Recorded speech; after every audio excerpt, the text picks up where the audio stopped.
అయితే ఇంకోటి కూడా మొన్న జరిగినటువంటి ఆపరేషన్ సింధూర్ ఏదైతే ఉందో, ఆపరేషన్ సింధూర్కు సంబంధించి అక్కడ మన శ్రవణ్ అనే ఒక కుమారుడు, ఒక బాలుడు, చిన్న పిల్లగాడు, 10 ఏళ్ళు కూడా నిండినటువంటి బాలుడు మన సైనికులు చేస్తున్నటువంటి పాకిస్తాన్ యుద్ధ వ్యూహాలను తిప్పికొడుతున్నటువంటి మన సోల్జర్కి తను 2 కిలోమీటర్లు నడిచిపోయి అక్కడ వాటరు, జ్యూసులు అవన్నీ సప్లై చేసినందుకు ఆయనకు మన ఎవరు ప్రెసిడెంట్ చేతుల మీదుగా ఏం అవార్డు ఇచ్చారంటే నేషనల్ బ్రేవరీ అవార్డు అని చెప్పేసి తనకు ప్రకటించరు. ఆ వార్తనైతే మరి ఎక్కడ వేసే ప్రయత్నం అయితే చేయలేదు.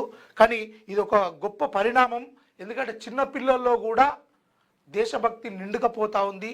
ఇలాంటి వాళ్ళ వల్ల రాబోయే రోజుల్లో నేటి బాలలే రేపటి పౌరులు అనే విధంగా ఆ బాలుడికి కూడా ఆ బ్రేవరీ అవార్డు రావడం నిజంగా సంతోషం. అందులో భాగంగానే దేశభక్తి ఎవరికైనా ఉండాలి, పెంచుకోవాలి.